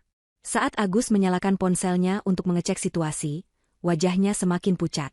Video kejadian semalam saat mereka diusir dan saat aib Nita terbongkar, ternyata sudah viral di berbagai platform media sosial. Judul-judul clickbait seperti, azab mertua kejam diusir menantu sultan, atau, drama sosialita palsu, cucu kandung dibuang, anak haram disayang, memenuhi beranda. Ribuan komentar netizen mencaci maki mereka tanpa ampun. Reputasi mereka hancur sehancur-hancurnya. Mereka tidak hanya miskin harta, tapi juga miskin harga diri di mata masyarakat. Ibu Darmi menutup wajahnya, menyadari bahwa ia tidak akan berani keluar rumah karena malu. Kontras dengan suasana suram di kontrakan petak itu, suasana di rumah Fania terasa begitu cerah dan damai. Fania sedang berada di dapur, memasak nasi goreng kesukaan Salsa. Aroma bumbu bawang dan telur goreng memenuhi ruangan yang bersih dan rapi itu. Salsa duduk di meja makan, kakinya berayun-ayun ceria, wajahnya berseri-seri seolah beban berat telah diangkat dari pundaknya. Tidak ada lagi ketakutan akan dibentak nenek, tidak ada lagi rasa minder karena sepupu palsunya. Rumah itu terasa lebih luas dan lebih terang, karena energi negatif dari keluarga Ibu Darmi telah hilang sepenuhnya. Fania menghidangkan sarapan dengan senyum lebar, lalu duduk menemani putrinya makan. Setelah sarapan, Pak Rizwan datang berkunjung. Pria itu tampil rapi seperti biasa, membawa sebuah map dan sebuah bungkusan yang dilapisi kertas kado baru. Fania menyambutnya di ruang tamu. Pak Rizwan melaporkan bahwa proses pengambil alihan aset sudah selesai 100%. Rumah mewah itu sudah disegel dan akan segera dilelang. Hasilnya akan dimasukkan ke dalam tabungan pendidikan Salsa. Ia juga melaporkan kondisi Ibu Darmi dan Agus yang kini tinggal di kontrakan. Fania mendengarkan dengan wajah datar, tidak ada rasa senang berlebihan, juga tidak ada rasa kasihan. Ia hanya mengangguk, merasa bahwa itu adalah konsekuensi logis yang harus mereka jalani. Bagi Fania, keadilan sudah ditegakkan, dan itu sudah cukup. Lalu, bagaimana dengan rencana uang 5 miliar itu, Bu Fania? Uang yang tadinya dialokasikan untuk ruko Ibu Darmi? Tanya Pak Rizwan profesional. Fania tersenyum tipis. Sesuai rencana cadangan, Pak. Karena surat hibahnya sudah saya bakar dan mereka menolaknya. Saya ingin uang itu digunakan untuk membangun sebuah rumah singgah untuk anak-anak terlantar dan korban kekerasan dalam rumah tangga. Beri nama rumah singgah itu, Gria Salsa. Saya ingin nama anak saya menjadi simbol harapan bagi mereka yang terbuang, kebalikan dari apa yang dituduhkan neneknya. Pak Rizwan tersenyum kagum dan mencatat instruksi itu. Keputusan yang sangat mulia, Bu. Akan segera saya urus legalitasnya. Kemudian, Pak Rizwan menyerahkan bungkusan kado yang ia bawa kepada Salsa yang baru saja bergabung di ruang tamu. Salsa menerimanya dengan ragu-ragu, teringat trauma kado semalam. Fania mengangguk, memberi kode bahwa tidak apa-apa untuk membukanya. Salsa merobek kertas kado itu perlahan. Di dalamnya, terdapat sebuah bingkai foto yang indah dan elegan. Di dalam bingkai itu, bukan foto orang penting atau pemandangan mahal, melainkan foto Salsa dan Fania yang sedang tertawa lepas di pantai saat liburan tahun lalu. Fania memeluk bahu putrinya dan berkata lembut, "Nak, kado terbaik di dunia ini bukanlah ruko, bukan emas, dan bukan barang mewah. Kado terbaik adalah kebahagiaan kita sendiri." Nenek membuang kado Salsa, tapi Mama menggantinya dengan ini. Biarkan mereka dengan kesengsaraan mereka, kita akan hidup bahagia dengan cara kita sendiri. Mulai sekarang, kita tidak butuh pengakuan mereka untuk merasa berharga. Salsa memeluk bingkai foto itu erat-erat, matanya berkaca-kaca karena haru. Ia merasa sangat dicintai. Trauma semalam perlahan mulai sembuh, digantikan oleh rasa aman yang diberikan ibunya. Fania kemudian berdiri, mengambil tas koper yang sudah disiapkan di dekat pintu. "Ayo, sayang. Taksi menuju bandara sudah menunggu. Kita jadi pergi liburan ke luar negeri, kan?" ajak Fania. Salsa bersorak kegirangan. "Jadi, Bu." Mereka berdua berjalan keluar rumah, meninggalkan semua kenangan buruk di belakang. Fania mengunci pintu rumahnya, lalu melangkah mantap menuju taksi. Di langit yang biru cerah, sebuah pesawat melintas, melambangkan kebebasan dan awal baru bagi ibu dan anak itu. Sementara di sudut kota yang lain, di dalam kamar sempit yang pengap, Ibu Darmi dan Agus hanya bisa menatap layar televisi yang menayangkan berita gosip tentang kehancuran mereka, meratapi nasi bungkus dingin dan penyesalan yang tidak akan pernah ada ujungnya. Keadilan telah menemukan jalannya, memberikan kedamaian bagi yang sabar dan pelajaran pahit bagi yang serakah. Cerita berakhir dengan kepuasan yang melegakan. Sang antagonis mendapatkan karmanya, dan sang protagonis melangkah menuju masa depan yang gemilang.